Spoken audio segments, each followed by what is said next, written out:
Hello everyone and welcome to the first of a series of recommended vehicles I will be putting out for Armoured Warfare. As a new player, an experienced one, or one who maybe hasn't touched this line, I would like to introduce you to a series of recommended vehicles in the game. The first, as you progress through your line through the T series to the T-ATU, is the T-64A76. This is undoubtedly one of the best tier 5s in the game and is basically an improvement over the T-64A769. Your first step towards getting commanders will be to get Victor, as Philip is mainly based for vehicles that have crews such as loaders, so he doesn't really work, and Sabrina is a armoured fighting vehicle commander. So that's your first step. When it goes to crews, the first one you'll probably want to pick is Acceleration Off-Road, and probably Smooth Ride, but you can go for Battering Ram. Spin to Win isn't really that much of a big deal.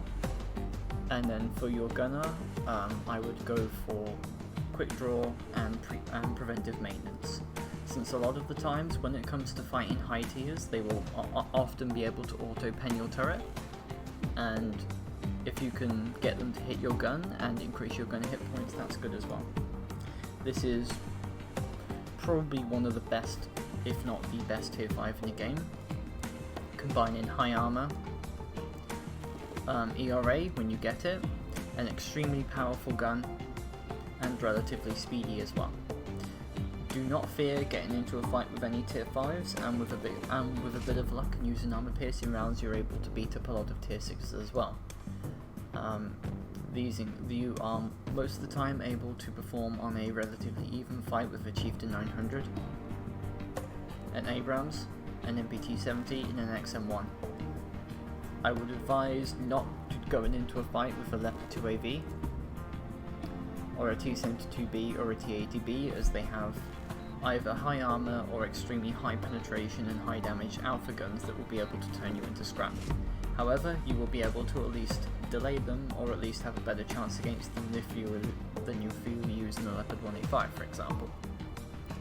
Now, since we do not currently have heat rounds, they should be the first one you should go to. Take a couple of high explosive rounds, but as usual go mostly AP.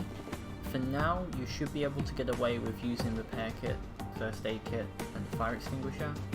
And for PvE, I would actually recommend using the field rebuild kit, as this will be the first tier 5 you can get that will actually stand in an extremely good chance against the bots when you get the ERA, as you can see there. This will actually improve your resistance to missiles extremely well.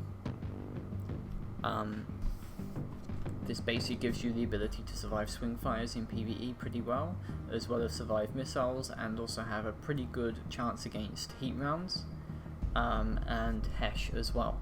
However, I would be mindful of Chieftain Mark 5s, as if they face hug you, they would be able to go into your turret ring, which is also one of the 2 weak spots on the tank frontally, which is there and there.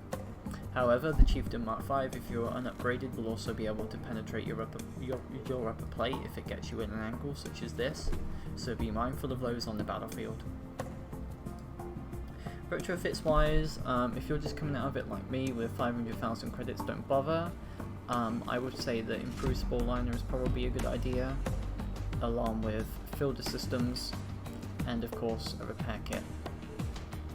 This is probably the bread and butter, and then eventually when you get to higher levels and you start unlocking things, you will be able to unlock a gun breach, and eventually the gun breach Mark II, which will bring your reload time down to about roughly 7 seconds.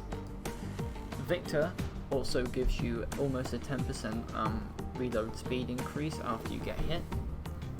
This can be any kind of damage. This can be module damage, this can be a autocannon hitting you for 5 hit points with a high explosive round, it doesn't matter. Basically, that's how it goes. The weak spot that people will shoot at most of the time is your lower plate, is the easiest one. However, the lower plate is at a pretty good angle, so most of the time if people are shooting heat at you, they might be able to penetrate you frontally, but at an angle like this, your resistance, especially with the ERA kit, goes up massively. The first thing you want to get, I would say, is probably going to be the ERA kit. This will increase your survivability. Don't bother about the exhaust smoke generator. And then the FPS gives you a better aim time. Or you could go for the engine upgrade first, which gives you a pretty decent. It knocks a second off your 0 to 32, increases your hold reverse to 32, and of course gives you a better max speed as well. So max speed is 18 seconds off of 21. So then you want to get your fire control system, and then with heat rounds, this is when you start becoming extremely deadly to other enemies in the game. I believe the T-64, no it doesn't, no it's not bad heat rounds. The Chieftain's Hash, you basically have an advantage over the Chieftain pretty well, and then you can go through all of this here, which will eventually bump your reload speed down to around 9 seconds ish, which will go to about roughly 8.2 with Victor when you get hit. So this is a tank that you can really go nuts in. Let's have a final stat comparison to that in the T-64. As you can see, that is a fully upgraded T-64. It has quite inferior penetration, I believe. Did I have the final round on it? Let me see. Ah.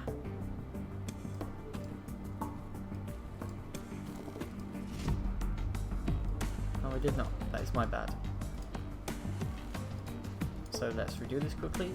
As you can see here, you have virtually identical damage and penetration to a fully stocked T-64A79. Your damage will go up. You have vastly better hit points, hull composition. Everything about that is virtually the same, except you have some more hit points, and you are also significantly faster. Except the T-64A is also significantly faster as well, as you can see there. Virtually most of the things are the same, but you do have slightly better side armor, and of course, when you get the hull upgrade and everything. For now, we will take a look, and we will go to my account, my actual Spitfire account, and we will take a look at the fully upgraded T-64A. As you can see here, I have a lot more stuff. This is my actual in-game account. So now we will compare the T-64A76 to the standard T-64A69.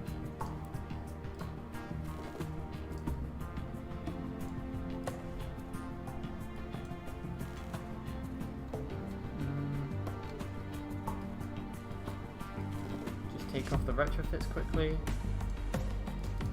And both of these give you a good comparison on what they're like. There you are.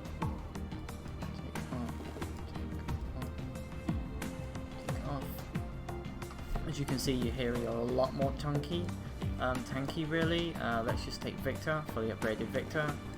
I take 26 AP and 20 heat. Full first aid cabinets and everything.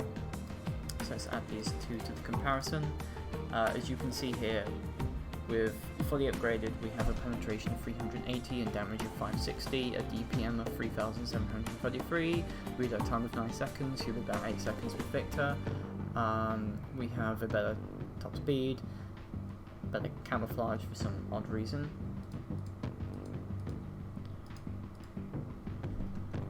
Yeah, the tank is a massive upgrade with a extra 10 damage, 70 more penetration, 100 more damage per minute, better armor just about everywhere with the ERA since the tank isn't telling us that. We also have composite armor instead of steel, slightly slower with the engine, but that doesn't really matter because the vehicle is actually quite a bit heavier. So overall, this is a massive upgrade over the T-64A, which is an already good vehicle. Just make sure I've actually upgraded everything. Yes, I have. So when you get to a fully upgraded T-64A, which will happen pretty soon because I bet you'll be probably doing that, you are very, very difficult to hit with missiles of your own tier. As you can see here, you have ERA line in the sides, which means that they'll only really be able to penetrate you around here. This part here is also ERA as well, so you can imagine yourself how you're going to penetrate that. You also have like explosive reactive armor on the lower braces as well, all above the front braces as well, making this an extremely difficult target to penetrate. The T-80 of the same tier does not, however it's slightly better armoured, and the T-72 doesn't have ERA either, so you are the most heavily armoured tank in tier 5. Probably one of the most heavily armoured tanks in the game, tier for tier. You have an almost immunity to missiles if you're good enough. Heat rounds have a very difficult time getting to you, and AP rounds will have to aim for either the turret ring or for the lower plate. If you get your tank to fully upgraded, you are the top dog of tier 5, and there is nothing that's really able to challenge you except maybe for a T-80. A good T-80 driver should be able to kill you, but then again it's a T-80. Final check. They'll have all the same damage, all the same penetration. The T-80 has probably the best DPM maybe? Oh, no. You'll have the same 9-second reload time. The T-72A has the most. However, the T-80 there has the second highest hit points, and then eventually also has the best armor as well. Just saying, it's also extremely fast. So your main competitors would be the T-80 and maybe a good Type 85 driver, but remember you have the advantage when it comes to tanking heat rounds from higher tiers and of course missiles as well. This concludes the recommendation for the T-64A. I hope you enjoyed this video. If you haven't done already, please take a like on my channel, it always means very much.